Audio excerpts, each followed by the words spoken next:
नाखून खाने वाली बहू। सुशीला जी बड़ी उदास होकर घर के बाहर बैठी हुई थी। तभी उनकी पड़ोसन कांता वहां पर आ गई। अरे क्या बात है सुशीला बहन, आज इतनी उदास क्यों हो? अरे क्या बताऊं कांता बहन, जब से घर में बहू आई है तब से आफत आ गई है। अरे ये आप क्या कह रही हैं? आप तो इतना खुश होकर अपने बेटे की शादी करके बहू घर लेकर आई थी। अब क्या हुआ? बहू ने कोई तमाशा खड़ा कर दिया क्या? नहीं नहीं बहन जी, तमाशा तो कोई खड़ा नहीं किया। फिर क्या बात है? क्या बहू ठीक से काम नहीं करती या फिर आपको उल्टे सीधे जवाब देती है? ऐसी भी कोई बात नहीं, मेरी बहू तो घर के सारे काम खुद अकेले ही निपटा देती है और मुझसे तो बड़े प्यार से बात करती है। अरे बहन जी, जब आपकी बहू सारे काम इतने अच्छे से करती है, आपसे झगड़ा नहीं करती, फिर आप परेशान क्यों हैं? अब क्या बताऊं, मेरी बहू को नाखून चबाने की आदत है। जब देखो तब नाखून चबाती रहती है। परेशान हो गई हूँ इस वजह से मैं। अरे तो इसमें आपको क्या परेशानी? चबाती है तो चबाने दो। अरे बहन जी, शर्म आती है।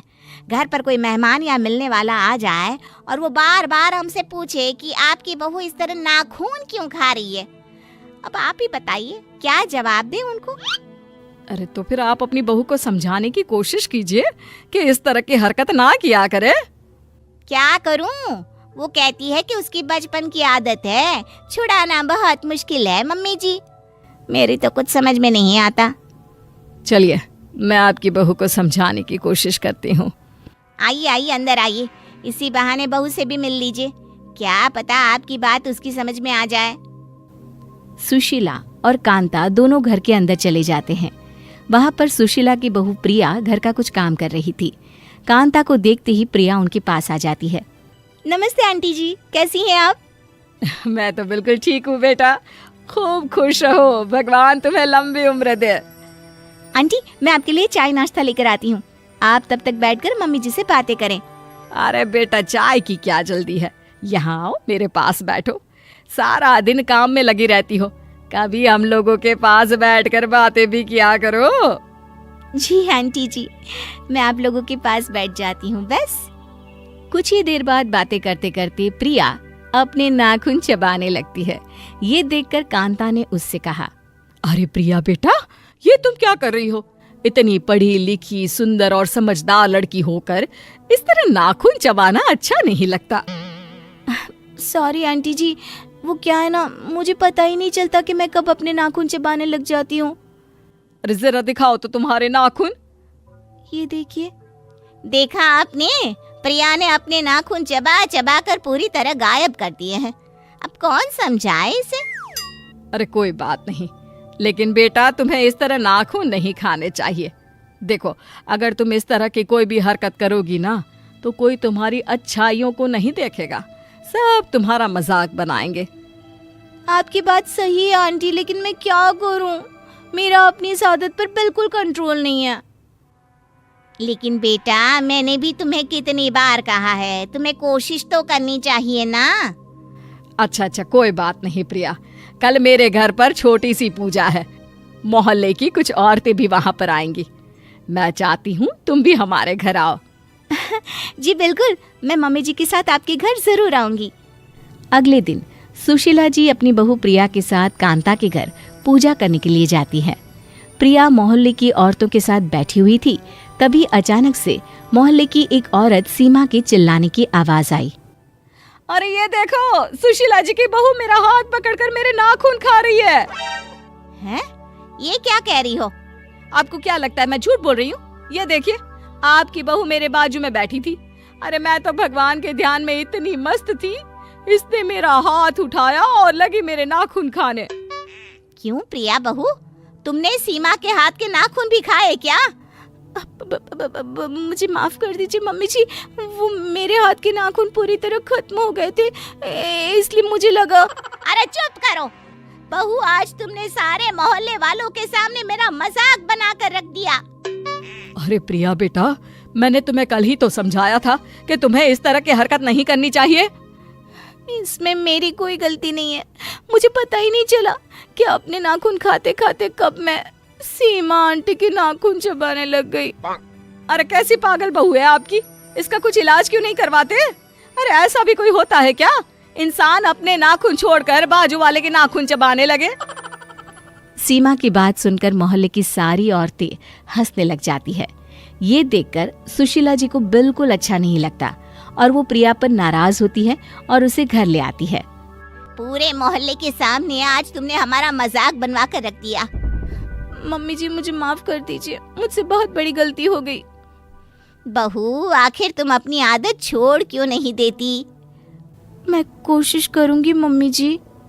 कुछ दिन और इसी तरह बीत जाते हैं, लेकिन प्रिया की नाखून खाने की आदत अभी तक खत्म नहीं हुई।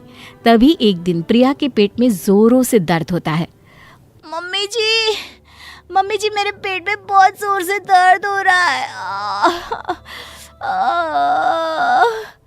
अरे क्या हुआ?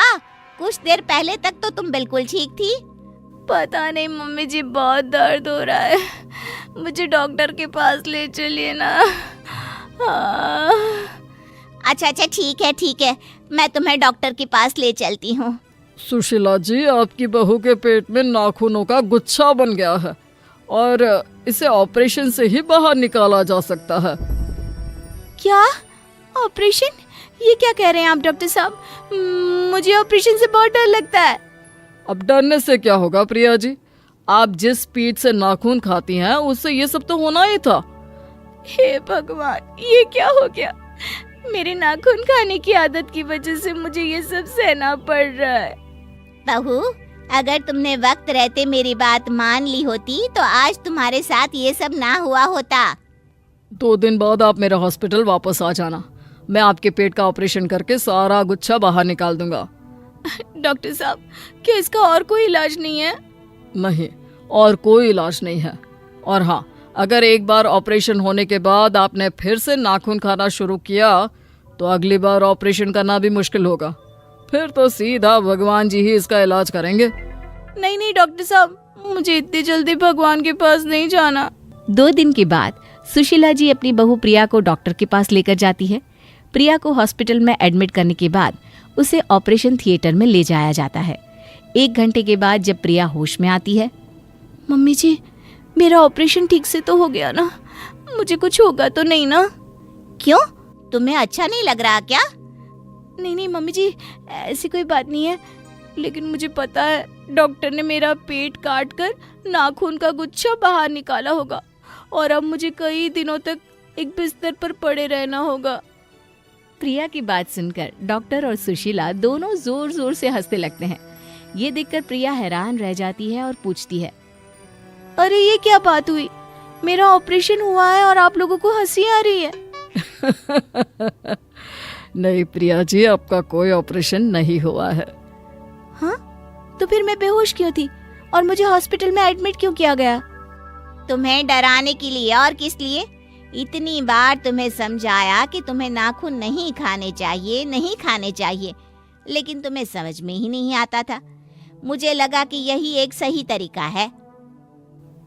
लेकिन उस दिन पे तो डॉक्टर साहब ने कहा था कि मेरे पेट में दर्द नाखूनों की गुच्छी की वजह से है। वो मैंने आपसे इसलिए कहा था क्योंकि आपकी सासू माँ ने मुझे ऐसा करने के लिए कहा।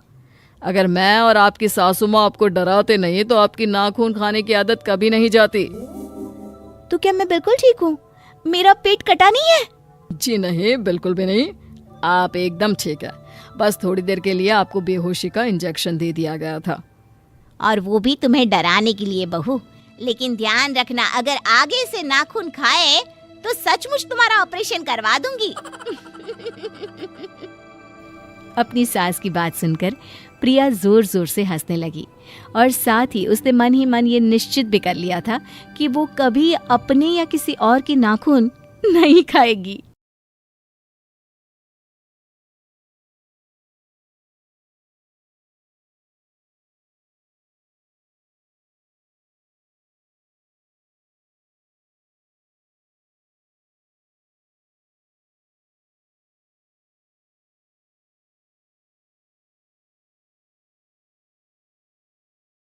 बीवी के बड़े शौक। राकेश काफी सिंपल और सीधा लड़का था, लेकिन उसकी बीवी वनीता उसके तो शौक ही निराले थे। सुनो ना राकेश, पिज्जा खाते वक्त एक फोटो लेते हैं। और ये टैग कर दिया उन सहेलियों को जो मुझसे जलती हैं। दोनों पिज्जा खाकर घर आते हैं, जहां राकेश कहता है, वनीता यार 2 रोटी बना दो ना, मेरा ये फालतू की चीजों से पेट नहीं भरता। ओ मैं बहुत थक गई हूँ, खुद ही बना लो ना। अरे मेरी कमर। ये क्या बात होती है वनीता, मैं भी तो ऑफिस से थक कर आया था, लेकिन तुम्हारे बोलने पर मैं तुम्हें पिज्जा हट लेकर गया ना। अरे यार तुम तो हर बात पर शुरू हो जाती हो। अरे भूख लगी है तो ब्रेड खा लो ना। वनीता राकेश के लिए बिना खाना बनाए सो जाती है। कहाँ फंस गया, इससे तो मेरी बिल्कुल परवाह नहीं है। अगले दिन वनीता की फोटो उसकी सहेलियां देखती हैं और फोन करती है। यार वनीता कितनी लकी है यार, तेरा पति ऑफिस की बाद तुझे घुमाने ले जाता है, पिज्जा खिलाता है। और वाह यार तेरे कपड़े तो अमेजिंग लग रहे हैं। हाँ यार हम तो हर वक्त पार्टी मोड में ही रहते हैं। हाँ यार मैं तो कितना भी बाहर खा लूं, इनको घर आकर घर का ही खाना चाहिए होता है। मैं तो यही सोचकर कहीं नहीं जाती कि घर में आकर खाना बनाना है तो घर में ही खा लो, अरे क्यों बाहर जाना। हाँ ये भी सही है। अच्छा चल मैं फोन रख रही हूँ, फिर बात करती हूँ। वनीता फोन रख देती है। चलो यार आज मूवी की टिकट करवा लेती हूँ। कल पिज्जा आज मूवी, देखने वालों को तो आग लग जाएगी, आग। जब राकेश घर आता है, वनीता बहुत थक गया हूँ, कल ऑफिस वक्त पर पहुंचना है। अरे कैसी बात कर रहे हो यार, मैंने मूवी टिकट बुक की है, चलो मूवी देखने चलते हैं, रात 1 बजे तक आ भी जाएंगे। अरे यार तुम सोच भी कैसे सकती हो, आज वीकेंड भी नहीं है, कल मेरा ऑफिस है। ओफो, मेरे भाई को देखो, सारा सारा दिन बाहर मार्केटिंग का काम करता है, लेकिन भाभी के सामने जरा सा मुंह नहीं बनाता।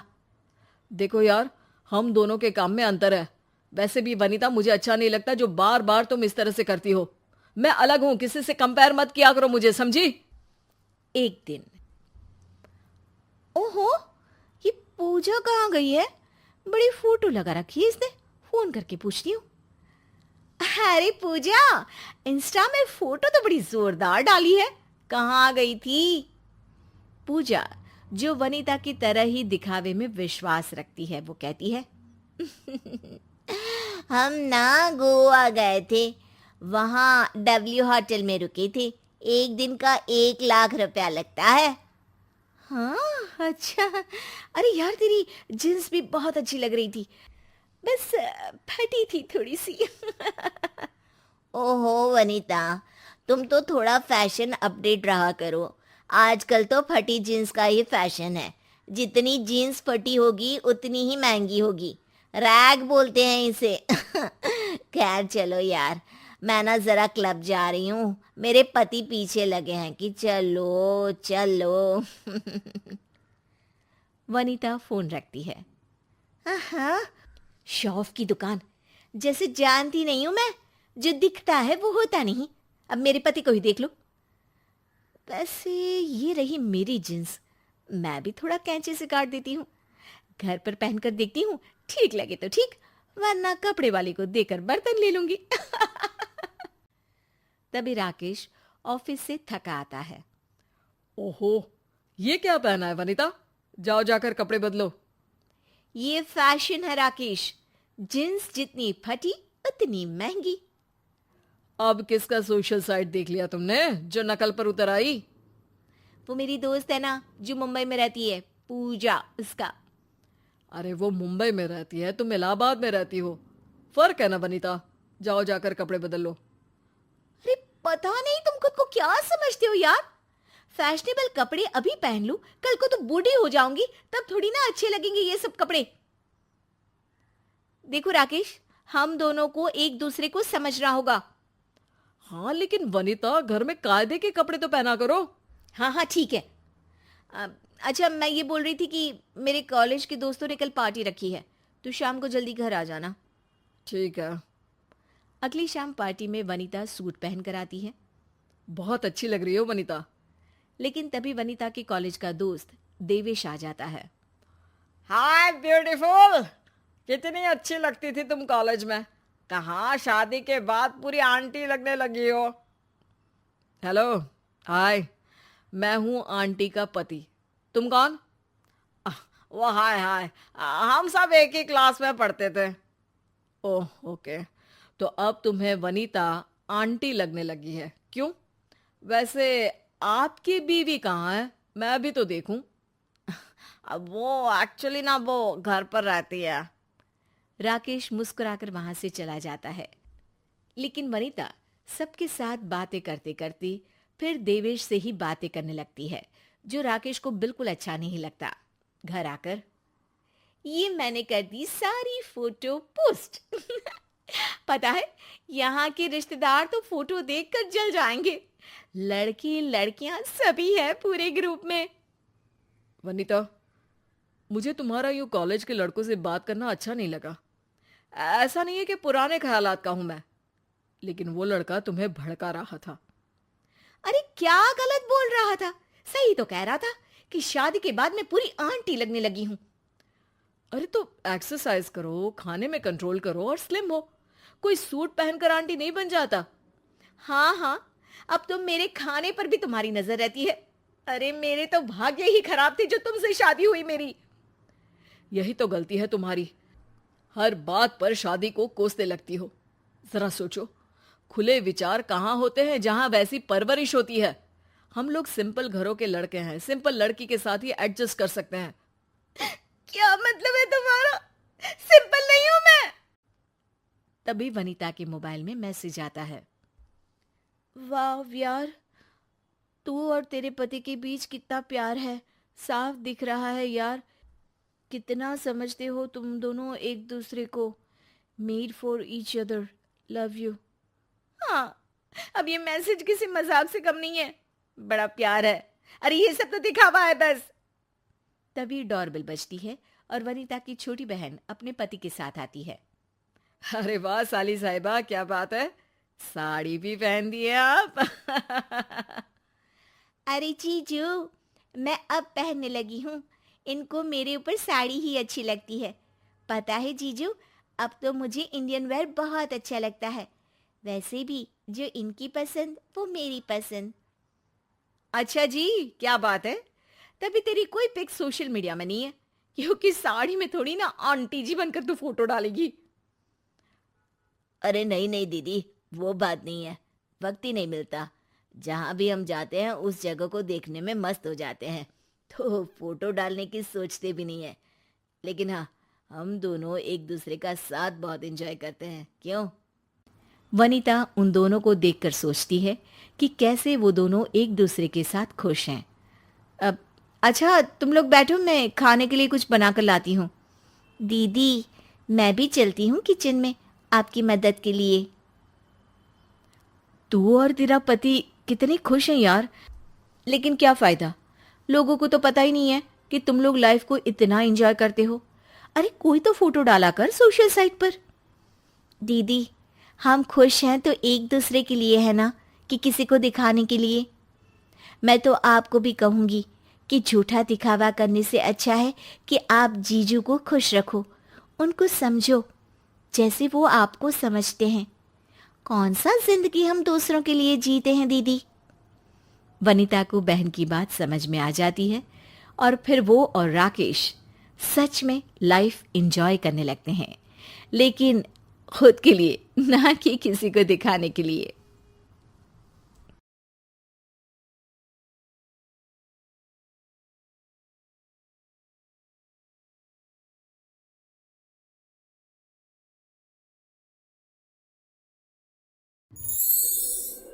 गुड़िया के पिता शहर के जाने माने बिल्डर और काफी पैसे वाले थे। गांव से निकले गुड़िया के पिता ने खूब मेहनत से पैसा कमाया था। उनके 2 बेटे और 2 बेटी थी। बड़ी की शादी उन्होंने खूब बड़े परिवार में की थी। देखना गुड़िया की माँ, गुड़िया की शादी मैं ऐसे घर में करूंगा कि लोग कहेंगे वाह वाह, तिवारी जी ने तो अपनी बेटी के लिए महलों का राजकुमार ढूंढा। हाँ, तो हमारी गुड़िया दिखने में भी है बिल्कुल गुड़िया सी। तभी गुड़िया की भाभी वहाँ आ जाती है। बस दिखने में ही गुड़िया जैसी है, लेकिन जबान तो पूरी 100 गज की बूढ़ी अम्मा जैसी है। अरे फिर बोली तू, गरीब घर की लड़की अमीर घर का लड़का पटा लिया, वरना तो हम अपने बेटे के लिए भी अंबानी से कम की बहू ना लाते। अरे बस करो, ऐसे बात नहीं करते बहू से। वैसे बहू बोल तो ठीक ही रही है, तुम्हारी गुड़िया को बोलने की तमीज ही नहीं है। भाभी का दर्जा बड़ा होता है, लेकिन वो बात ऐसा करती है कि जैसे। बस पापा बस, पता नहीं भाभी ने आपको क्या गुट्टी पिला रखी है। गुट्ठी कैसे, मैं जो देखता हूँ वही तो बोलता हूँ। कल तुम्हें देखने लड़के वाले आ रहे हैं, तो अच्छे से तैयार हो जाना। एमपी के बड़े लोग हैं, ऐश करोगी अगर लड़के ने पसंद कर लिया तो। और हम लोग चैन की सांस लेंगे। ये घर मेरा भी है, अंदर जाकर काम करो। मुझे अपने मम्मी पापा से जरूरी बात करनी है जो मैं आपके सामने नहीं करना चाहती। भाभी पैर पटकती अंदर चली जाती है, लेकिन उसके कान गुड़िया के पास ही होते हैं। देखिए पापा, शादी तो हम नवीन से ही करेंगे, क्या है ना कि वो पसंद है हमें। अब ये नया किरदार कहाँ से आ गया? क्यों गुड़िया के माँ, नजर नहीं रखी जाती क्या बेटी पर? अरे माँ है हम, कैमरा नहीं जो 24 घंटे रिकॉर्डिंग मोड में ऑन रहेंगे। और हाँ, ये नवीन कौन है, कितने करोड़ का टर्नओवर है? देखो अम्मा, साफ साफ बता रहे हैं, वो क्या है ना, हमको पता नहीं है कि क्या है कैसा है। कल बुला देते हैं, खुद ही बात कर लेना। अगले दिन नवीन पीली पैंट और लाल शर्ट में चिपके बाल बनाकर गुड़िया के घर आता है। वाह भाई वाह, अरे ये सोफे का कितना बड़ा गुदगुदा है, धस ही गए हम तो पूरा अंदर। तभी वहाँ नौकर पानी लेकर आता है। सर, आप चाय लेंगे या कॉफी? अरे होने वाले दामाद हैं हम, समझे? चाय कॉफी नहीं, सीधा खाना पूछो। वैसे एक काम करो, वो काजू होता है ना, उसको जरा देसी घी में अच्छे से तल कर ला दो, ठीक है? हाँ, और हाँ, बादाम को पीस कर दूध में उबाल कर वो भी ले आओ साथ में, ठीक है? जी बोलिए, तो साथ में सोने का बिस्कुट भी ले आऊं? नवीन समझ जाता है कि नौकर उसकी फिरकी ले रहा है। अरे हट, चल जा अंदर, और जो बोला है वो पहले लेकर आ। नौकर के जाने के बाद नवीन पूरे घर को ध्यान से देखता है। सोने का बिस्किट भी हम लेंगे, लेकिन वो भी सोने की ईंट के साथ। तभी गुड़िया के पापा आ जाते हैं। तो तुम हो नवीन, क्या करते हो वैसे? एक काम का तो ऐसा है ना ससुर जी, जैसे ही शादी होगी आप जो 8-10 लाख हम पर न्योछावर करेंगे ना, हम उसी से कोई बिजनेस भी खोल लेंगे। गुड़िया को बिठाएंगे काउंटर पर और हम देखेंगे मार्केट सन्ना से, क्या समझे? बड़ा लोकल हो तुम, ये बोली कैसी बोल रहे हो? अरे पापा कुछ नहीं, मजाक कर रहा है। ये इंग्लिश इतनी अच्छी बोलता है कि समझो अंग्रेज भी शर्मा जाए। आपका टेस्ट ले रहा है पापा? ना ना, मैं फेल भी हो जाऊं इस टेस्ट में तो कोई प्रॉब्लम नहीं है, लेकिन इस लड़के से तेरी शादी कतई नहीं होने दूंगा। टक से बोलता है ये बुड्ढा तो, टक से। सुन, भाग कर शादी कर लेंगे तो क्या कर लेंगे? अच्छा रुको ना, मैं जल्दी से 2 कपड़े बांध कर ले आती हूँ। हाँ, और वो माँ के गहने भी। कौन से वाले, हीरे वाले या सोने वाले? मिक्स कर देना, देख लेंगे। और हाँ, नीचे खड़े हैं हम फटफटिया लेकर, स्टार्ट कर रहे हैं, जल्दी से आ जाओ, ठीक है? ओके, अभी आते हैं हम। बस बस, बहुत नाटक हो गया तुम दोनों का। तो रिश्ता पक्का समझे ना? हाँ हाँ, बस भागना मत, नाक कट जाएगी मेरी। तभी वहाँ भाभी आ जाती है, हाथ में मिठाई की थाली लेकर। लीजिए, मुंह मीठा कर लीजिए। इतनी सुंदर नाकरानी रखी है। ये नाकरानी नहीं, भाभी है मेरी। वो पर्दा दिख रहा है ना, उसी के पीछे रहती है ज्यादातर। बाकी उनका रूम तो ऊपर के फ्लोर पर है। पर्दे के पीछे क्यों? अरे वहाँ से इनका अपना ब्रॉडकास्ट चैनल चलता है ना, कौन आया कौन गया, किसने क्या बात की, इसकी सारी रिपोर्टिंग पूरे दिन करके रात में ये हमारे घर का बुलेटिन टेलीकास्ट करती है। तुम्हारा हो गया क्या? तो ये लो मिठाई खा लो। खैर, गुड़िया की शादी हो जाती है नवीन से। शादी के बाद गुड़िया नवीन के घर आती है। अरे यार, कहाँ ले आए? अपने घर कब ले चलोगे? अरे यही तो घर है हमारा किराए का, और कहाँ ले जाएंगे तुमको? ना ना ना ना, इस छोटे से घर में मैं नहीं रह पाऊंगी। मुझे तो बड़े मकान की आदत है। सही आदत है बिटिया। अरे हम तो बोल रहे हैं आदत के साथ कोई कॉम्प्रोमाइज नहीं करना चाहिए। जाओ, कल जाओ अपने पिताजी के पास और उन्हें अपनी समस्या बताओ। अरे तिवारी बिल्डर का तो नाम चलता है, दुनिया को घर दिलाते हैं, अपनी बेटी को कैसे छोड़ देंगे इस छोटे से घर में? होता भी वही है। गुड़िया के पापा उसे एक मकान ले देते हैं। देखिए पापा जी, आपने गुड़िया दीदी को शादी में लाखों दे दिए, मैंने कुछ नहीं कहा। आपकी बेटी है, लेकिन ये तो रुकने का नाम ही नहीं ले रही है। अब घर भी ले लिया। अरे कितना देना है, कब तक देना है? तेरे पेट में क्यों दर्द हो रहा है? मेरी बेटी है, जितना चाहेगी, जितना मांगेगी उतना दूंगी।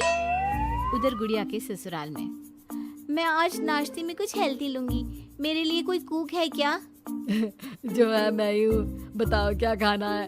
सारा दिन तो मैं घर पर ही रहता हूँ। क्यों, काम पर नहीं जाओगी क्या? अरे काम किसके पास है, मेरे पास तो कोई काम ही नहीं है। अरे कैसी बात कर रहा है बेटा, तिवारी जी की बेटी से शादी की है, कोई मजाक थोड़ी ना है। बस फिर क्या था। गुड़िया फिर पहुंच जाती है पिता के पास और नवीन को काम पर लगाने को कहती है। नहीं नहीं, अपने बिजनेस में जवाई को घुसाने की कोई जरूरत नहीं है पापा जी। बात तो ठीक बोल रही है तेरी भाभी। इस बार उसे बोल दे कि मैं कोई मदद नहीं कर पाऊंगा। गुड़िया वापस ससुराल आकर नवीन को पिता की बात बताती है। ठीक है, फिर तेरा भी क्या काम है, निकल यहाँ से। जब तुम्हारे पिता दामाद को नौकरी नहीं दे सकते तो क्या कर सकते हैं, हाँ? वो गुड़िया का सामान देकर उसे बाहर करने ही वाला होता है कि सामने गुड़िया के पिता आ जाते हैं। वो सामान लेकर क्यों जाएगी? मकान मैंने भले ही दिया है, लेकिन मकान का नाम मेरी बेटी का है, तुम्हारा नहीं। तो सामान के साथ अपनी बूढ़ी माँ को उठाओ और निकलो यहाँ से। कैसी बात कर रहे हैं ससुर जी? मैं तो मजाक कर रहा था। अब तो बड़े मकान में रहने की आदत हो गई है समधी जी। देखिए अभी तो मैं जा रहा हूँ, लेकिन शादी में जो कैश दिया था उसका सारा हिसाब लेकर कल दफ्तर में आ जाना। और हाँ, मेरी बेटी को जरा सी प्रॉब्लम हुई तो कहते हैं ना, घी सीधी उंगली से ना निकले तो उंगली टेढ़ी कर लेनी चाहिए।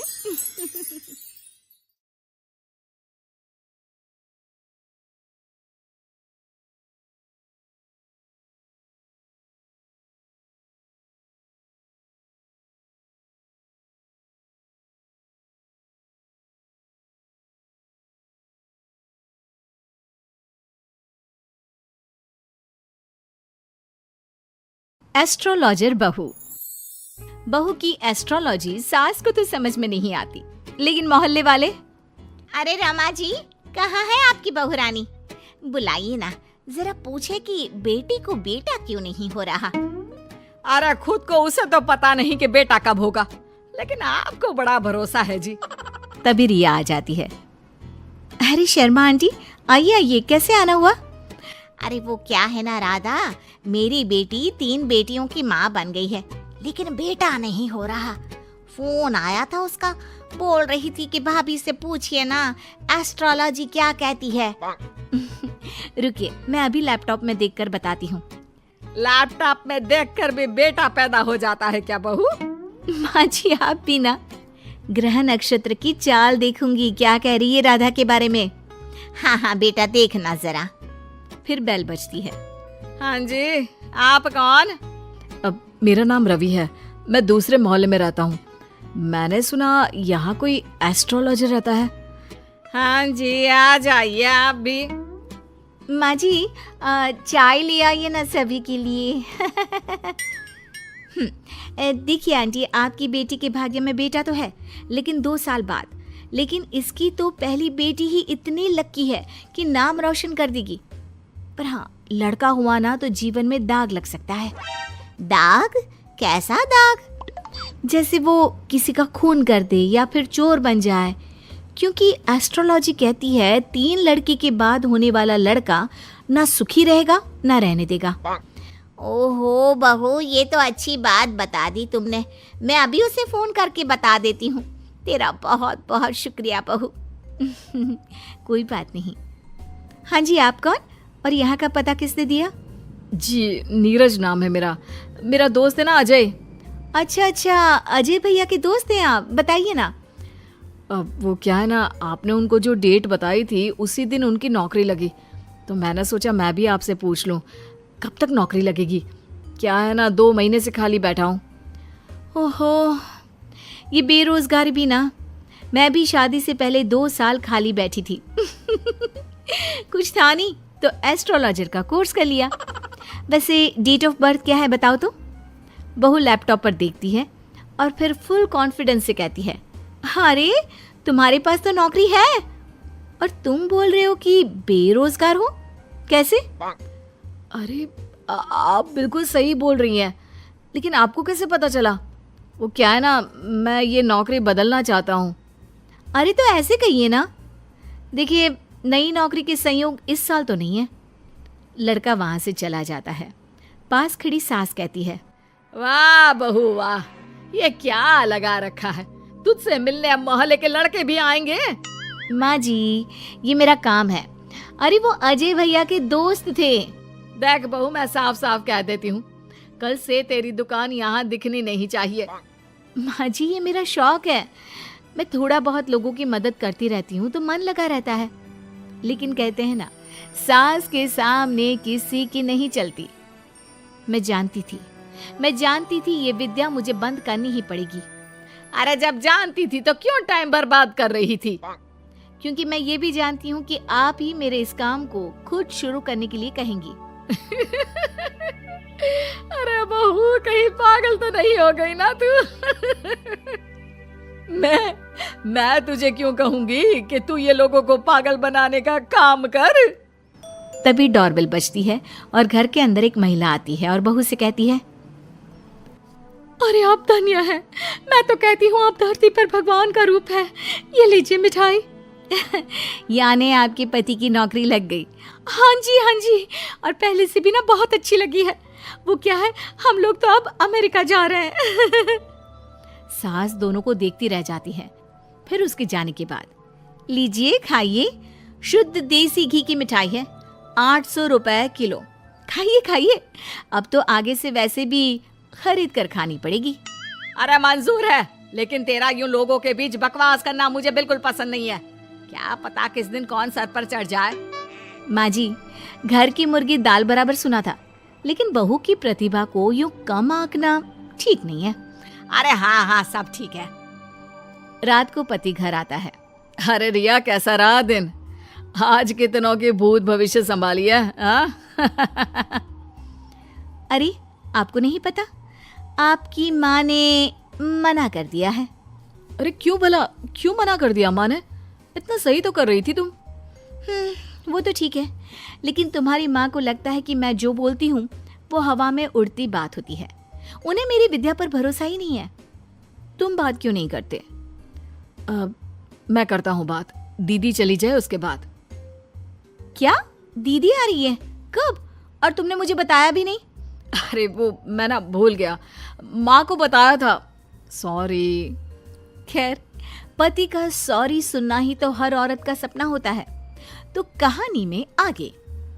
हाय रे माँ, यहाँ आकर ही सुकून मिलता है, नहीं तो जीवन में कितने टेंशन है। क्यों दीदी, क्या टेंशन है? माँ ने तो बताया कि आपकी जिंदगी में बड़े ऐश हैं। सास ससुर सर आंखों पर बिठा कर रखते हैं और जीजा जी भी। माँ, तूने भाभी को कभी बताया नहीं क्या? क्या नहीं बताया? अरे कुछ नहीं, ये अपना लैपटॉप खोलकर ढोंगी बाबा बन जाएगी। अरे कुछ भी मत बोलना इसके आगे। छोड़िए दीदी आप माँ की बातों को, मुझे बताइए क्या समस्या है? सही कहा भाभी, मैं वैसे भी आप सास बहू के चक्कर में नहीं पड़ती। वो क्या है ना भाभी, अब तक कोई बच्चा नहीं होने के कारण घर पर सभी परेशान रहते हैं और अब तो मुझे भी अच्छा नहीं लगता। अरे बस इतनी सी बात। इतनी सी बात? देखा इसकी हरकत। चलिए मैं बताती हूँ कि कब होगा बच्चा आपको। रिया फटाफट कंप्यूटर लेकर बैठ जाती है और फिर, दीदी, अगले महीने आपको बच्चा कंसीव होगा और फरवरी में वो आपकी गोद में होगा। वो क्या है ना, बच्चे वाली लाइन आपकी अब बनी है। देखो बाबा पाखंडी नाथ ने क्या कहा, अब तो तू चिंता छोड़ ही दे। लेकिन ये क्या, बिल्कुल वैसा ही होता है। और फिर बच्चा होने के बाद, क्यों सासू माँ, कौन सा महीना है? फरवरी बहू, सही कहा था तूने। जिसे 5 साल से बच्चा नहीं था, तूने तो सच भविष्यवाणी कर दी। अरे मान गए बहू। तभी बेटा आ जाता है मुंह लटकाए। अरे अब तुझे क्या हो गया, मामा बना है, खुश हो जा। माँ, मेरी नौकरी छूट गई है अचानक से, समझ में नहीं आ रहा कि घर कैसे चलेगा। उसकी चिंता ना कर। माँ, क्या हो गया? वो बोल रहे हैं कि नौकरी छूट गई है और आप कह रहे हैं कि चिंता ना कर। हाँ, क्योंकि तू है ना, कल से तेरा काम शुरू बहू। और अगले दिन घर के बाहर बोर्ड लगा रहता है, रिया एस्ट्रोलॉजी सेंटर। किसी भी तरह की हो समस्या, समाधान सिर्फ 1000 रुपए में। माँ जी, मैंने ये भी कहा था ना कि मेरे काम को आप ही वापस शुरू करवाएंगी।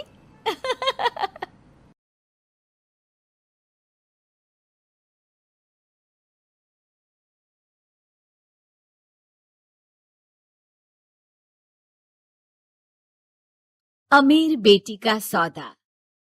अमीर बाप की बेटी शिल्पी को मुकेश पसंद होता है, लेकिन दोनों के बीच हैसियत की दीवार खड़ी होती है।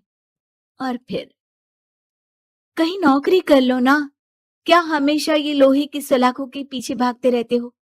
कितनी मेहनत करते हो। शिल्पी, नौकरी से कुछ नहीं होगा।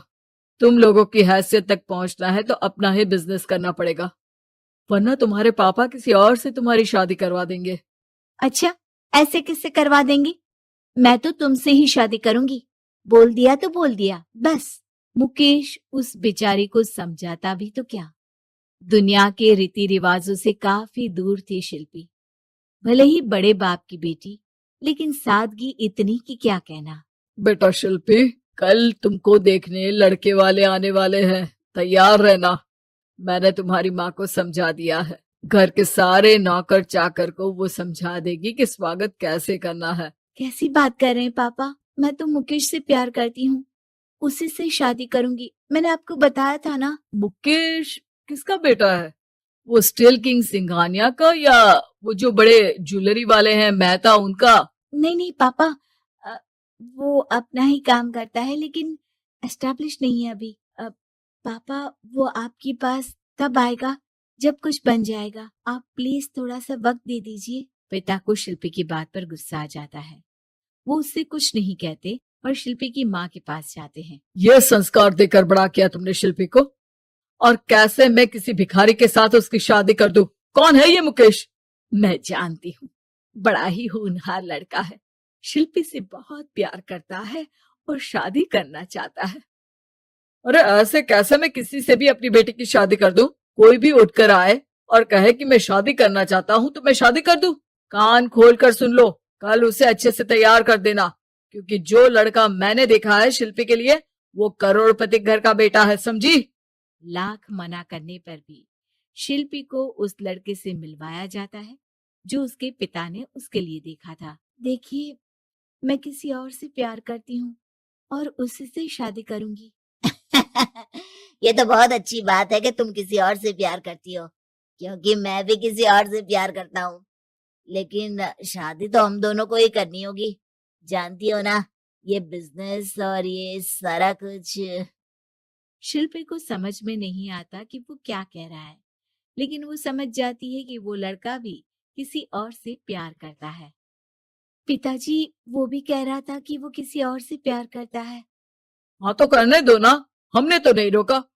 तुम अपना देखो, शादी के लिए हाँ कर कर गया है वो। लेकिन क्यों? अरे वो और मैं दोनों ही एक दूसरे से प्यार नहीं करते, फिर शादी क्यों कर ले? पापा, एक बार सिर्फ मेरे कहने पर आप मुकेश से मिल ले। पिता शिल्पी के कहने पर फॉर्मेलिटी के लिए ही सही, लेकिन मुकेश को घर बुला लेते हैं। देखो, ज्यादा वक्त नहीं दे पाऊंगा। ये बताओ कि शादी के बाद कहाँ रखोगे उसे? 2 कमरे के मकान में? नहीं सर, मैंने 2 साल के बाद का सारा प्लान कर लिया है। मैंने आयरन इंडस्ट्री खड़ी करने के लिए पूरा ब्लूप्रिंट तैयार किया है। मेरी खुद की जगह है दादाजी की। बस थोड़ा फंड का अरेंजमेंट हो जाता तो काम शुरू कर देता। अच्छा, मतलब तुम यहाँ फंड रेज करने आए हो? मुकेश समझ जाता है कि उसके पिता शिल्पी की शादी उससे कराने के मूड में नहीं है। फंड आप कभी दे भी नहीं पाएंगे मुझे तो सिर्फ शिल्पी चाहिए। मैं उसके बिना नहीं रह सकता सर। मैं उसे बहुत खुश रखूंगा। वो तो हर पति का धर्म होता है। वो तो मैं किसी से भी उसकी शादी करा दूं, वो उसे खुशी रखेगा। लेकिन देखो, मैं ज्यादा बात को घुमाना नहीं चाहता। वो बड़े घर की लड़की है, उसे काम काज की आदत नहीं। अभी वो समझ नहीं रही, लेकिन तुम तो समझो। मैं किसी भी हालत में शिल्पी की शादी तुमसे नहीं करवा सकता।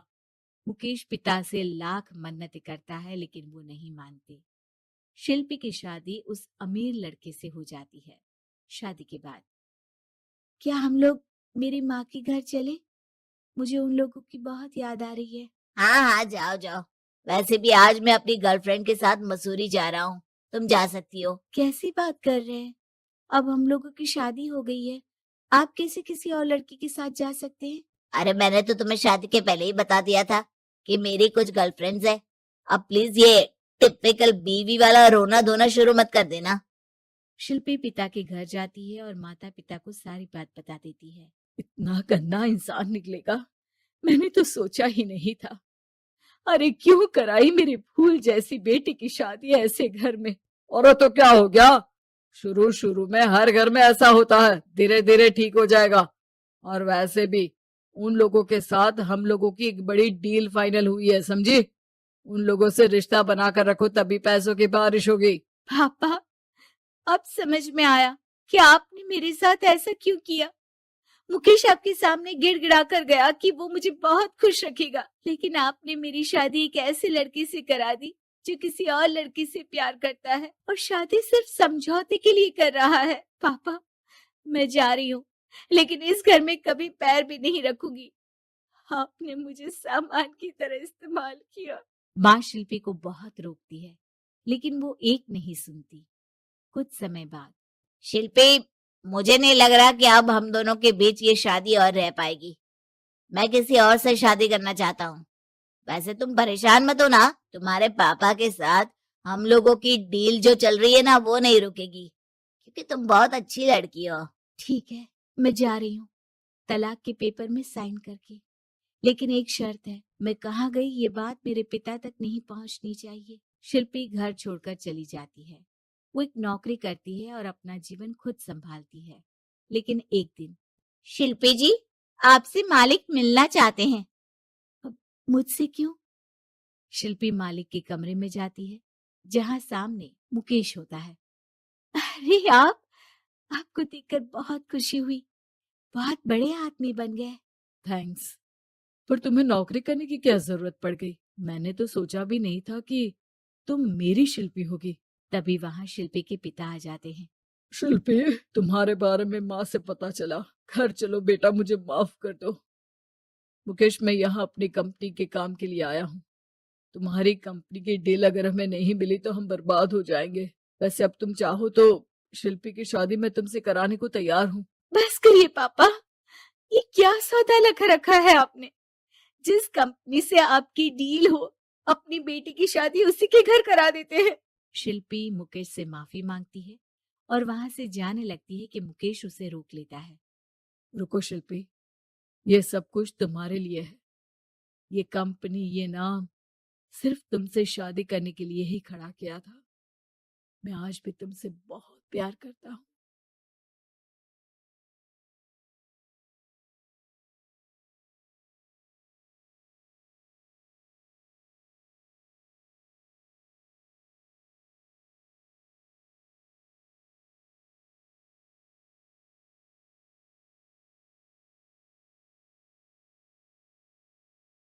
दो पागल बहनें। एक गांव में एक परिवार में 2 बहनें रहा करती थी। उन दोनों बहनों का एक दूसरे के अलावा दुनिया में और कोई नहीं था। दोनों बहनें एक दूसरे के साथ काफी खुश रहा करती थी, लेकिन पूरा गांव न जाने क्यों उन्हें दो पागल बहनों के नाम से जानता था। अरे बहन, कहाँ जा रही हो आज सुबह सुबह? अरे बस कुछ नहीं, जरा उन पागल बहनों के घर जा रही थी। अरे इतनी सुबह सुबह तुम्हें उन पागल बहनों से क्या काम आन पड़ा? अब क्या बताऊं, उन दोनों ने कुछ दिन पहले मुझसे कुछ रुपए उधार लिए थे, बस वही वापस लेने जा रही हूँ। अरे यार, तुम देख इस चक्कर में पड़ गए। पहले ही पूरा गांव उन दोनों को पागल कहकर बुलाता है और फिर भी तुमने उन्हें पैसे दे दिया। अब क्या करूं बहन, मैं तो इस गांव में नई आई हूँ, मुझे तो पता भी नहीं था, और देखने में तो मुझे पागल जैसी भी नहीं लगती। अरे तो कौन सा सच में वो दिमागी रूप से कमजोर या पागल है, बस उनका नाम पागल पड़ा हुआ है। लेकिन उसके पीछे कोई वजह तो होगी ना, ऐसे थोड़ी ना कोई किसी का नाम पागल रख देता है। अब ये तो मैं नहीं जानती, सारा गांव पागल बहन करके बुलाता है, तो सोचा मैं तुम्हें भी बता दूं। कमला अपने पैसे लेने के लिए उन दोनों पागल बहनों के घर पहुंचती है। बड़ी का नाम था कांता और छोटी का नाम था शांता। अरे आइए आइए बहन जी, आज सुबह सुबह कैसे आना हुआ? मैंने आपको जो पैसे उधार दिए थे ना, बस वही वापस लेने आई हूँ। बहन जी, बस 10 दिन की मोहलत और दे दीजिए, फिर हम दोनों आपके पैसे चुका देंगे। अच्छा ठीक है, कोई बात नहीं, लेकिन एक बात पूछना चाहती थी, आप बुरा तो नहीं मानेंगी ना? अरे नहीं, पूछिए ना, क्या बात है? देखिए, मैं इस गांव में नई आई हूँ, मैं नहीं जानती कि पूरा गांव आपको पागल बहनों के नाम से क्यों बुलाता है। क्या आप मुझे उसके पीछे की वजह बता सकती हैं? जाने दो ना बहन, बहुत लंबी कहानी है, फिर कभी सुनाएंगी। कमला के बार बार कहने पर भी कांता और शांता उसे ये नहीं बताती कि पूरा गांव उन्हें पागल बहन के नाम से क्यों बुलाता था।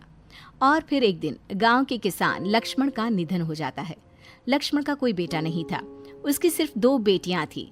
जब लक्ष्मण का निधन हुआ तो गांव वाले आपस में बात करने लगे। बेचारा लक्ष्मण, उसे तो आखिरी वक्त पर चिता में अग्नि देने के लिए कोई बेटा भी नहीं है। हाँ, लेकिन 2 बेटियां तो है, अब वही करेगी लक्ष्मण का सारा क्रियाक्रम। अरे नहीं, ऐसा थोड़ी ना होता, ये काम तो बेटे का होता है। अरे पर बेटा कहाँ से लाए? पंडित से करवा लो या फिर उसकी बेटियों से कहकर सारा क्रियाक्रम करवा लो। लक्ष्मण की दोनों बेटियां उसके अंतिम संस्कार पर पहुंचती है। बड़ी बेटी कहती है, मैं अपने पिता को मुखाग्नि देने के लिए तैयार हूँ। हाँ दीदी, मुझे भी नहीं लगता कि इसमें कोई परेशानी है, आखिर वो हमारे पिता थे। अगर हमारा कोई भाई नहीं था तो ये काम हमें ही करना होगा ना। यह तुम कैसी बात कर रही हो लड़की? क्या तुम उन दोनों पागल बहनों के बारे में नहीं जानती? लेकिन हमारे पिता के मुखाग्नि देने से उन दोनों बहनों का क्या लेना देना? अरे लेना देना कैसे नहीं है, उन दोनों बहनों ने भी कई साल पहले ऐसा ही कुछ करने की कोशिश की थी, अपने पिता को मुखाग्नि दी थी और तब से दोनों पागल हो गई हैं। सरपंच साहब, ये सब आप गांव वालों की गलतफहमी है। वो दोनों बहनें पागल नहीं है, वो तो बहुत समझदार हैं। देखो, तुम्हें कभी कुछ समझ में नहीं आएगा, वो दोनों पागल है, पागल। अगर जरा भी समझदार होती तो भला शादी ना करती। कितनी उम्र हो गई है दोनों की, लेकिन दोनों में से एक ने भी शादी नहीं की। यही तो पागलपन की निशानी है। लेकिन सरपंच साहब, हम दोनों बहनों की तो शादी हो चुकी है, इसका मतलब तो ये हुआ ना कि हम पागल नहीं हैं। अभी नहीं हो तो क्या हुआ? पंडित ने कहा था कि अगर लड़कियां अपने पिता को मुखाग्नि देती हैं तो वो पागल हो जाती हैं। क्या तुम्हें अपनी गृहस्थी की चिंता नहीं? अरे सरपंच साहब, ये कौन से अंधविश्वास में रह रहे हैं? ऐसा भी भला कभी होता है क्या? वैसे सरपंच साहब, ये बात तो हम भी जानना चाहते हैं कि आखिर सारा गांव उन दोनों बहनों को पागल कहकर क्यों बुलाता है। हाँ सरपंच साहब, मैं तो इस गांव में नई आई हूँ। मैंने भी उन दोनों बहनों से पूछने की बहुत कोशिश की, लेकिन उन्होंने कुछ बताया ही नहीं। चलिए ठीक है, अगर सारे गांव वालों की यही इच्छा है तो अब तो लक्ष्मण का अंतिम संस्कार तभी होगा जब ये बात सबके सामने साफ हो जाएगी। ठीक है सरपंच साहब, आप उन दोनों बहनों और उस पंडित को भी बुलाइए जिसने ये बात कही थी। दीदी बिल्कुल ठीक कह रही है, जब तक वो पंडित सामने नहीं होगा तब तक दूध का दूध और पानी का पानी नहीं होगा। सब लोगों के कहने पर उन दोनों पागल बहनों और उस पंडित को बुलाया जाता है जिसने पूरे गांव को ये बताया हुआ था कि पिता का अंतिम संस्कार करने से बेटियां पागल हो जाती है। और उन सब के आने के बाद क्या हुआ? आप लोगों ने हमें यहाँ क्यों बुलाया? वैसे तो आप सब लोग हमें पागल पागल कहते रहते हैं, और आज यहाँ इस तरह, आखिर बात क्या है? पूरा गांव जानना चाहता है कि तुम दोनों पागल कैसे हुई। किसने कहा कि हम पागल हैं? ये तो आप सब गांव वालों ने बिना बात की अफवाह उड़ाई हुई है। पंडित जी, अब आप ही बताइए आखिर सच क्या है? वो क्या है ना सरपंच साहब, बहुत साल पहले जब इन दोनों के पिताजी का निधन हुआ था तो इन दोनों ने जिद करके उनका अंतिम संस्कार कर दिया था। और देखिए ना, तब से ना दोनों की शादी हुई, ना कोई परिवार बसा, ऊपर से गांव का कोई भी इंसान इनसे बात नहीं करता। पागल हम दोनों नहीं, पागल आप सब गांव वाले हैं। मैंने शादी इसलिए नहीं की क्योंकि अगर मैं शादी कर लेती तो मेरी छोटी बहन अकेली रह जाती। अच्छा, अगर ऐसी बात है तो तुम शादी ना करती, पर छोटी बहन की शादी क्यों नहीं करवाई? कैसे करवाती पंडित जी? पूरे गांव को तो आपने ये ढिंडोरा पीट दिया था कि हम दोनों बहनें पागल हैं। तो फिर एक बात बताओ, अगर तुम पागल नहीं हो तो गांव का कोई भी तुमसे बात क्यों नहीं करता? इसलिए सरपंच साहब, क्योंकि गांव के मुखिया होकर आप खुद ही हमें पागल पागल कहते हैं। अब आप ही बताइए, अगर आप ही हमें पागल कहेंगे तो कौन हमारी बात पर विश्वास करेगा? लेकिन तुम दोनों को अपना घर बसाना चाहिए था, शादी ब्याह करना चाहिए था। पंडित जी, अगर आप लोगों को हमारी इतनी ही चिंता थी तो आप लोगों ने कभी हमारी मदद क्यों नहीं की? जानते हैं ना पंडित जी, जब हमारे पिताजी का निधन हुआ तब हम छोटे थे और गांव के किसी भी इंसान ने हमारी कोई भी मदद नहीं की। ऊपर से हमें पागल करार देकर सबसे अलग रहने पर मजबूर कर दिया। हम लोगों से बहुत बड़ी गलती हुई है, हमें माफ कर दो। आज से कोई भी कांता और शांता को पागल कहकर नहीं बुलाएगा और इन्हें भी गांव में सम्मान पूर्वक देखा जाएगा। अब तो हम अपने पिता का अंतिम संस्कार कर सकते हैं ना? हाँ हाँ, बिल्कुल कर सकते हो। और गांव से इस प्रथा को पूरी तरह खत्म किया जाएगा। अब से जिसका बेटा नहीं है उसकी बेटी अपने पिता को मुखाग्नि दे सकती है।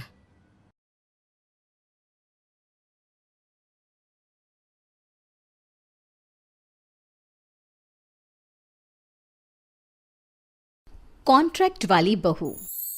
नरेश की माँ अपने बेटे से मिलने दिल्ली आ रही है। इस बात का पता चलते ही नरेश के दिल में हलचल मच जाती है।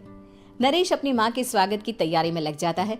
साथ ही उसे डर भी सताने लगता है कि उसकी माँ कहीं अपनी पुरानी जिद पर फिर से बैठ ना जाए। हे भगवान, इस बार बचा लो, अगले साल पक्का माँ की जिद पूरी कर दूंगा। तभी दरवाजे की घंटी बजती है।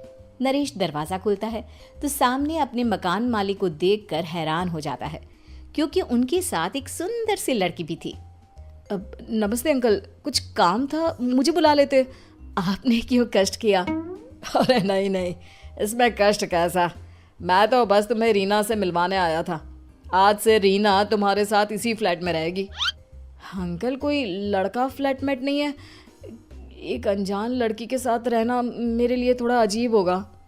देखो नरेश, मैं तुम्हें पहले भी बता चुका हूँ कि इस फ्लैट में तुम्हें किसी ना किसी के साथ एडजस्ट करना ही होगा, या फिर तुम अकेले पूरे फ्लैट का किराया दे दो, मैं किसी को नहीं रखूंगा। नरेश अपने मकान मालिक की बात सुन के रीना के साथ रहने के लिए तैयार हो जाता है, पर अंदर ही अंदर उसे ये बात खाने लगती है कि वो अपनी माँ को क्या जवाब देगा जब उसकी माँ रीना के बारे में उसे पूछेगी। दिन बीतने लगते हैं। नरेश और रीना अच्छे दोस्त भी बन जाते हैं, पर अभी भी नरेश अपनी प्रॉब्लम का सॉल्यूशन नहीं ढूंढ पाता। एक दिन नरेश बहुत परेशान सा बैठा होता है। तभी रीना उसे पूछती है, क्या हुआ नरेश, तुम काफी परेशान लग रहे हो, सब ठीक तो है ना? हाँ सब ठीक है, बस एक छोटी सी प्रॉब्लम है। वो एक्चुअली 2 दिन बाद मेरी माँ मुझसे मिलने आ रही है। अरे तो इसमें प्रॉब्लम क्या है, ये तो खुशी की बात है।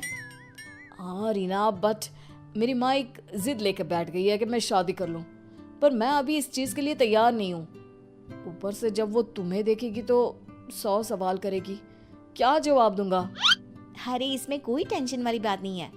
मेरे पास ना इस प्रॉब्लम का सोल्यूशन है, जिससे ना तुम्हें शादी करनी पड़ेगी और ना ही तुम्हारी माँ मेरे बारे में कुछ पूछेंगी। रीना की बात सुनकर नरेश सोच में डूब जाता है। वो सोचता है कि रीना खुले ख्यालों वाली लड़की है, कहीं माँ को सच बता ना दे। नरेश को सोच में डूबा देखकर रीना कहती है, अरे क्या हुआ, किस सोच में पड़ गए? डोंट वरी, जैसा तुम सोच रहे हो ना वैसे कुछ भी नहीं है। मेरे पास एक प्लान है। मैं कुछ समझ नहीं पा रहा हूँ, कैसा प्लान? मैं समझाती हूँ। हम ना एक कॉन्ट्रैक्ट मैरिज कर लेते हैं। फिलहाल मेरे पास जॉब नहीं है, तो तुम इस रूम का किराया दे देना जब तक तुम्हारी माँ यहाँ रहेंगी, सिर्फ तब तक। और तुम अपनी माँ से कह देना कि मैं तुम्हारी पत्नी हूँ, इससे वो मेरे यहाँ रहने पर कोई सवाल भी नहीं करेंगी। अरे बात तुम्हारी ठीक है, पर माँ से झूठ बोलना, ना ना बाबा, मैं ये रिस्क नहीं ले सकता। कोई और आइडिया दो ना तुम। देखो मंजूर हो तो बोलो, वरना सच बता दो, मुझे कोई प्रॉब्लम नहीं है। रीना की बात सुनकर नरेश सोच में डूब जाता है।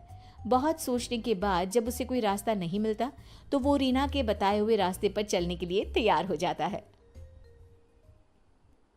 वो रीना से बात करता है और अपनी माँ की पसंद और नापसंद के बारे में बताता है। रीना भी नरेश की सभी बातों को ध्यान से सुनती है ताकि कहीं उससे कोई गलती ना हो जाए। आखिर वो दिन भी आ जाता है जब नरेश की माँ उससे मिलने दिल्ली आ जाती है। नरेश अपनी माँ को फ्लैट पर लेकर जाता है। जैसे ही नरेश की माँ फ्लैट के अंदर जाती है, रीना उसके पैर छू लेती है। ये देखकर नरेश की माँ थोड़ी घबरा जाती है और नरेश से पूछती है, अरे बेटा नरेश, ये कौन है? माँ ये आपकी बहू रीना है। माफ़ी चाहता हूँ, सब कुछ इतनी जल्दी में हुआ कि आपको बता ही नहीं पाया, इसलिए सोचा कि क्यों ना आपको सरप्राइज दिया जाए। अरे बेटा, मैं तो बस तेरा घर बसा हुआ देखना चाहती थी। हाँ, बहुत अरमान थे अपनी इकलौते बेटी की शादी को लेकर, लेकिन कोई बात नहीं, शायद किस्मत को यही मंजूर होगा। ये कहते ही नरेश की माँ रीना को गले लगा लेती है।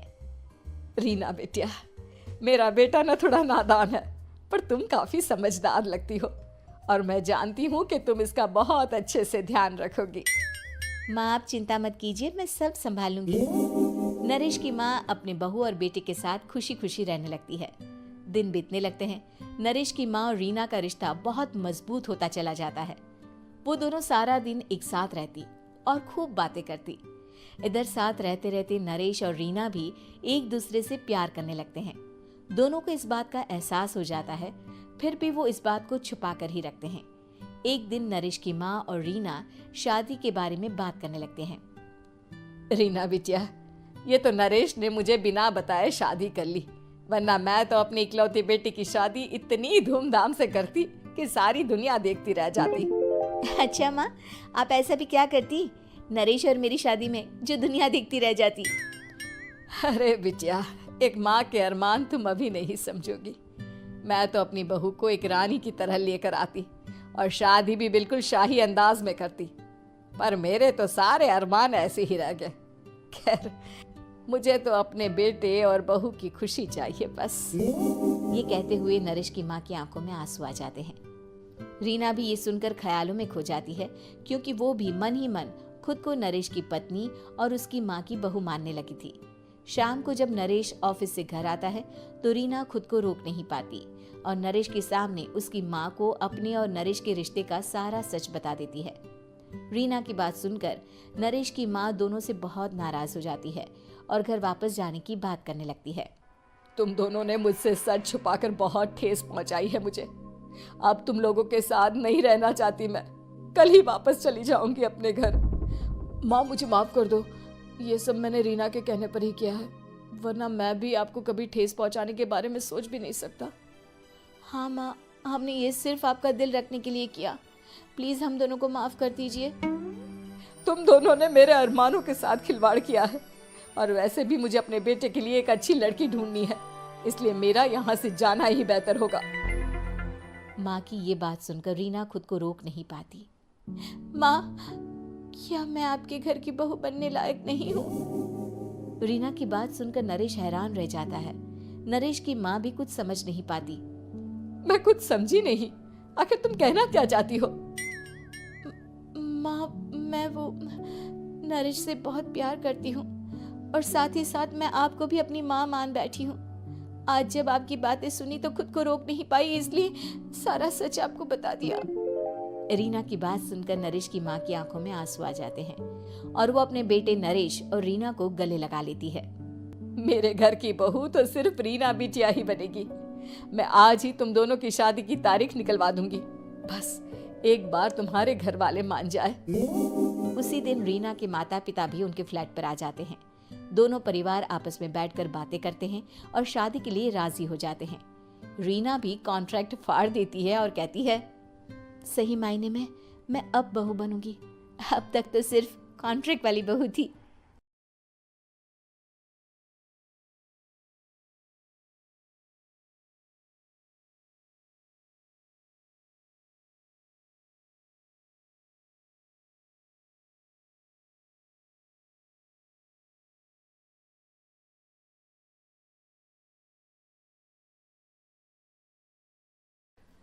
खूनी दुल्हन।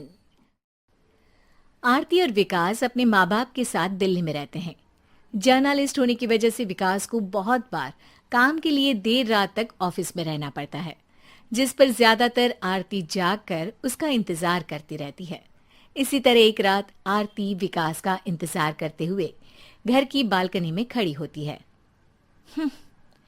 इनकी जॉब तो जैसे मेरी सौतन बन गई है। मुझसे ज्यादा उसी के साथ टाइम स्पेंड करते हैं और हम यहाँ इंतजार करते हुए मर जाएं।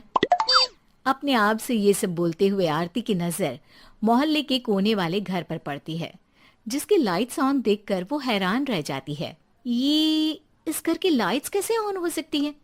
यहाँ तो सालों से कोई नहीं रहता। वो ये सोच ही रही होती है कि तभी उसे घर की खिड़की पर औरत की परछाई के साथ लाल चुन्नी दिखाई देती है, जिसे देख आरती डर से चिल्लाने लगती है। भूत! कोने वाले घर में भूत है! आरती की आवाज सुन उसके घर वालों के साथ मोहल्ले के लोग भी अपनी बालकनी में निकल आते हैं। अरे क्या हुआ? आधी रात में बावरों की तरह क्यों चिल्ला रही है? भूत! वहाँ भूत है! आरती की बात से सब उस घर की तरफ देखने लगते हैं, लेकिन वहाँ कुछ नहीं होता। भाभी जी, लगता है आपने सपना देखा होगा। मैं बालकनी में खड़ी होकर सोऊंगी क्या? बता रही हूँ, अपनी आंखों से देखा है। घर की लाइट्स ऑन थी और वहाँ किसी का साया भी था। अरे तुम अक्सर विकास भैया के इंतजार में देर रात तक जागती हो ना, क्या पता नींद पूरी नहीं होने की वजह से कोई भ्रम हुआ हो। मोहल्ले के सब लोग और आरती के सास ससुर उसे समझा ही रहे होते हैं कि अचानक उसी घर से किसी औरत के गाने की आवाज सुनाई देती है। आजा ओ मेरे प्रियतम आजा। आवाज सुन सब हैरानी और कंफ्यूजन से उस घर की तरफ देखने लगते हैं कि तभी उन्हें लाल जोड़े में औरत का साया वहां दिखता है, जिसे देख पूरा मोहल्ला सकते में आ जाता है। अरे ये तो कोई दुल्हन है। अरे नहीं नहीं, भूत नहीं है। अरे फिर तो पक्का तेरी दुल्हन है। अरे नहीं नहीं, वो तो मायके गई है। हद है, पहले इससे निपट ले, बाद में इस पर डिस्कशन कर लेना। बड़ा भ्रम बोल रहे थे ना, अब फटी ना सबकी। और नहीं नहीं, मैं किसी से नहीं डरता भाभी जी। भूत जैसा कुछ नहीं होता। या तो इस घर के मालिक यहाँ आ गए हैं, या फिर किसी ने खाली घर देख कर कब्जा कर लिया है। हमें वहां जाकर देखना चाहिए। बात में लॉजिक मानकर सब बाहर इकट्ठा हो जाते हैं कि तभी विकास भी वहां पहुंच जाता है। क्या बात है? इतनी रात को पूरा मोहल्ला यहाँ कैसे? भूतिया दुल्हन की वजह से। क्या तुम्हारे अलावा भी कोई दुल्हन भूतिया हो सकती है? इस भूतनी का किस्सा निपटने दो, फिर तुम्हें अपनी भूतनी दिखाती हूँ। अब सारे लोग मिलकर विकास को पूरी बात बताते हैं, जिसे सुन वो भी उनके साथ जाने के लिए तैयार हो जाता है। जिसके बाद वो सब डरते हुए उस घर के सामने जाकर खड़े हो जाते हैं। तुम सब यहीं रुको, मैं अंदर जाता हूँ। अकेले जाओगे? अरे नहीं नहीं, आप सबकी नकली भूतनी भी तो होगी ना मेरे साथ। कैसा मजाक कर रहा यार। रुक, मैं चलता हूँ साथ में। क्या मैं चलता हूँ? ये क्या गोवा घूमने जा रहे हैं जो मैं भी साथ चलता हूँ? कहीं नहीं जाओगे तुम, यहीं मेरे पास खड़े रहो। बहू सिचुएशन समझो। हाँ, घर जाकर सुना लेना। हे भगवान मम्मी, तुम किसकी मम्मी हो? ओ, इन्हें सब कुछ अभी करना है क्या? नहीं, यहाँ पंचायत बैठा देते हैं आपके परिवार के लिए। इस पर मामला शांत करके अब वो लोग इधर उधर से घर के अंदर झांकने की कोशिश करते हैं। उन्हें घर के अंदर लाल जोड़ा, सिंदूर और मंगलसूत्र के साथ चारों तरफ खून बिखरा हुआ दिखता है। इसे देखकर सबकी हवाइयां उड़ जाती है। भाई ये सब क्या है? अब तो मुझे भी डर लग रहा है। आ गए मरने, अब तुम्हें मुझसे कौन बचाएगा? उस नजारे के साथ सोने पर सुहागे की तरफ भूतनी की आवाज सुन वो सब तुरंत वहां से भाग खड़े होते हैं। ये सब क्या था? अब हम क्या करेंगे? हमारे मोहल्ले में भूतनी आ गई जो सबको मारना चाहती है। ओ भाभी जी, मैं फिर बोल रहा हूँ, भूतनी जैसा कुछ नहीं होता।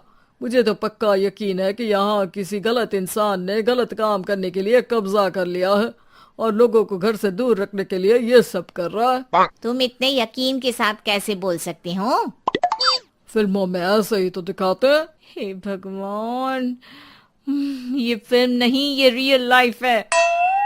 हमें शांति से कुछ सोचना चाहिए। सब हमारे घर चलो।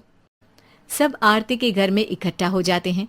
रात भर आधी नींद और बिल्कुल ना चल रहे दिमाग के साथ सब सॉल्यूशन सोचने की बहुत कोशिश करते हैं, लेकिन कुछ नहीं होता। इसी तरह सुबह हो जाती है। ऐसे कोई भी उपाय नहीं निकलेगा। सब पूरी रात के थके हुए हैं। घर जाओ, थोड़ा आराम कर, फ्रेश होकर फिर आ जाना।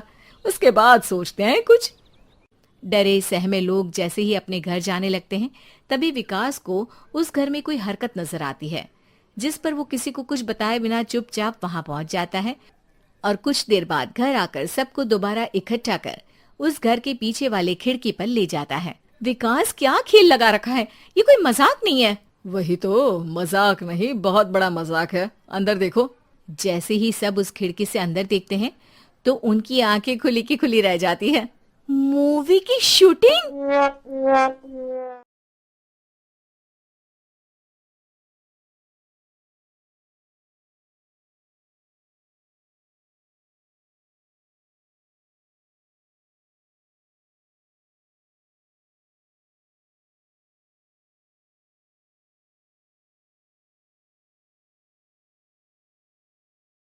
बहुरूप या बहू।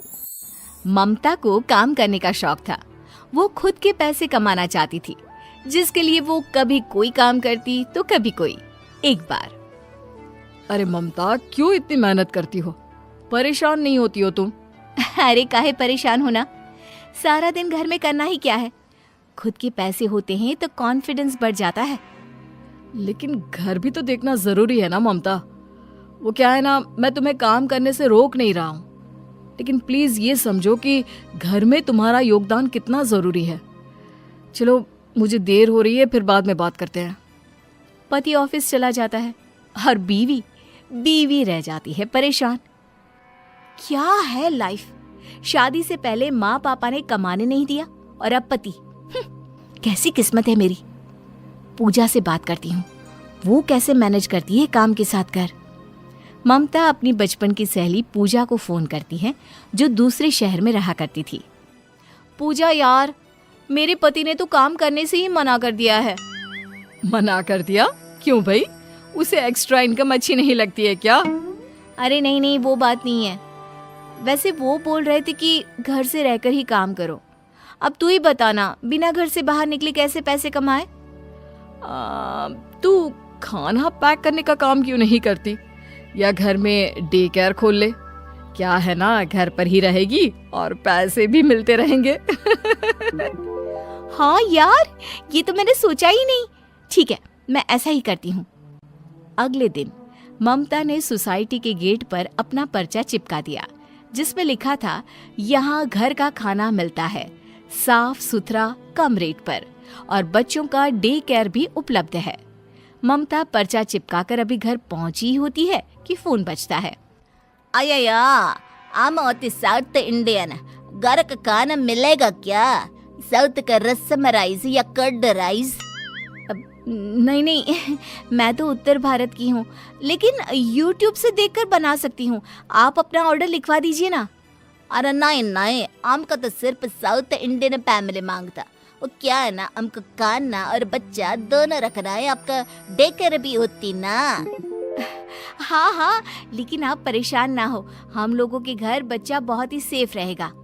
अरे नहीं जी, वो हमको अपना कल्चर भी तो दिखाना है ना। वो क्या है ना, मैं और ये ऑफिस में होती तो बच्चा कम से कम साउथ इंडियन फैमिली से होना चाहिए ना।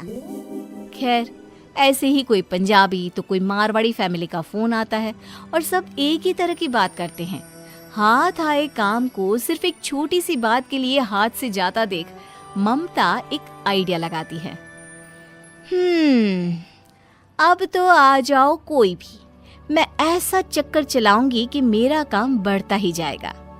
अगले रोज ममता पति से कहती है, क्यों जी, आप कहते हैं ना मैं घर में ही रहूं, तो ठीक है, मैं घर से ही खाना और बच्चों की देखरेख का काम शुरू कर रही हूँ, मुझे कहीं नहीं जाना। अच्छी बात है, देख लो कर सको तो। पति की हाँ सुनते ही ममता मार्केट जाती है और ढेर सारा सामान ले आती है। फिर ममता फोन पर कहती है, अय्या, साउथ इंडियन मांगता जी, हम साउथ इंडियन। दूसरे फोन पर, हाँ जी, अस्सी पंजाबी ही हैंगे, पंजाब दा स्वाद त्वाड़ी प्लेट च परोसेंगे। फिर, अहो मी मराठीच की, मला येते ना मराठी जेवण। अब औरतें घर आती हैं और ममता उनके राज्य के कपड़े पहनकर उनसे मिलती। हाय रे, महालक्ष्मी अय्यर जी आ रही हैं, जल्दी से साउथ इंडियन बन जाओ। हेलो मैडम, कल का खाना बहुत अच्छा बनाई, मेरा बेटा भी आपके घर में बहुत खुश, लेकिन क्या है ना, मैं साउथ इंडिया से, लेकिन मेरे पापा का काम यहाँ होता तो बचपन से यही होती मैं। नो नो नो इश्यू, कल का खाना भी बना देना। हेलो एडवांस, मैं बेटा को लेकर अब जाती, कल वापस आती। फिर ममता सोचती है, अरे अब तो करणप्रीत कौर आने वाली है, उसका बच्चा तो अभी सो रहा है, चलो जल्दी से पहले मैं तैयार हो जाऊं। ममता जल्दी से पंजाबी रूप बनाती है कि दरवाजे की घंटी बजती है। अरे मैडम, क्या खाना था, वाह जी वाह, सच में मजा आ गया। मेरे पति ने तो दसा है कि मैं आपसे पंजाबी खाना बनाना सीख लूं। क्यों नहीं, वैसे आपका पुत्र तो सो रहा है, मैं अभी जगा कर लाती हूँ। एक बात दसू, और मार गए जी आपको, कल मेरे लिए कोई अच्छा पंजाबी खाना बना लेना, कल भी आऊंगी मैं, ये लो एडवांस। बस अब क्या था, ममता सारा दिन लोगों के बच्चे देखती, उनके लिए खाना बनाती और उनके रंग में रंग जाती जब वो बच्चों को या खाना लेने आते। क्या बात है ममता, आजकल बड़ा मेकअप करने लगी हो। हाँ, वो क्या है ना, काम ही ऐसा है। अरे खाना बनाने और बच्चों की देखरेख के लिए कौन मेकअप करता है। पर चलो ठीक है, मेकअप करना तो हर औरत का शौक होता ही है। ममता का खेल बराबर चल रहा था, लेकिन एक दिन, अरे मैडम, कल तो मेरे पुत्र ने हद कर दी जी। ममता डर जाती है, क्या किया होगा इसके बेटे ने। अरे उसके दादा दादी को बोलता है वड़कम वड़कम, अरे ये तो हम में से कोई नहीं बोलता जी। हैं? वड़कम क्या होता है, मैं तो जानती भी नहीं हूँ, पर मैं देखती हूँ, कल से मैं ध्यान दूंगी, ठीक है। हाँ जी हाँ, जरा अच्छे से ध्यान देना, ऐसा ना हो कि हमारा बच्चा पंजाबी से साउथ इंडियन बन जाए। बात तो मजाक में आई गई हो जाती है, लेकिन एक दिन हद हो जाती है। अरे मैडम, व्हाट इज अ बल्ले बल्ले? बल्ले बल्ले इज अ पंजाबी वर्ड, मैंने गाने में सुनती। How come my child learn this word? ना ना ना ना, मैं कहीं और जाती बच्ची को लेकर, वो गलत भाषा सीख रहा है ना। तभी महालक्ष्मी अय्यर का बच्चा आ जाता है। त्वाडी माँ। वो आगे बोलने ही जाता है कि ममता, नो नो बेटा, प्लीज शांत हो जाओ, it's not a good language. Okay aunty, मैं अब नहीं बोलूंगा। देखिए, आपका बेटा मुझे कितना मानता है, मेरे एक बार कहने पर ही मान गया। अय्या, मुझे ना दाल में कुछ काला दिखता। आपका ये गजरा नकली। माँ पर आंटी असली। Hello aunty. ये बोलकर बच्चा ममता से चिपक जाता है। देखिए बच्चा कितना मानता है। और फिर आपको मेरे हाथ का साउथ इंडियन खाना कितना पसंद है ना। तभी वहां जोर जोर से चिल्लाती करणप्रीत कौर आ जाती है। अरे मैडम सुनो जी। सामने साउथ इंडियन की गेटअप में ममता को देखकर वो हैरान रह जाती है। आप कैसे? आपको तो शाम को आना था ना। अरे तुसी साउथ इंडियन हो, मुझे तो पंजाबी दस्सा। और ये क्या पहना है? कहीं बल्ले बल्ले करने जा रही हो क्या? बल्ले बल्ले? अय्या, तो ये माजरा है। यहाँ तुम्हारा भी बेटा है। हाँ जी हैगा ना। बल्ले बल्ले परम। आ बेटा देख आंटी क्या बोल रही है। दोनों के बच्चे गले में हाथ डालकर आते हैं। माँ, ये मेरा बेस्ट फ्रेंड है। ये मेरे साथ रहता है तो मुझे आपकी कमी नहीं लगती। तभी महालक्ष्मी अय्यर का बेटा बोलता है। माँ, आंटी बहुत अच्छी। मेरा फेवरेट रसम राइस वो आपसे भी अच्छे बनाती। माँ, हम तो यहीं रहेंगे। आप लोग आंटी को बोलो कि हमें यहाँ रहने दे। दोनों औरतें एक दूसरे को देखकर कहती हैं। ठीक है मैडम, हम लोगों को समझ में आ गया कि हम जिस देश में रहते हैं वहाँ विविधता इतनी है कि हम किसी एक कल्चर को ही सही नहीं बोल सकते। अय्यो, और अब आपको ना इतने कपड़े बदलने की जरूरत नहीं है। आपका काम के प्रति डेडिकेशन इतना है कि हमें अब कोई प्रॉब्लम नहीं है। ममता खुश हो जाती है और उसका काम घर से ही बहुत अच्छा चल पड़ता है।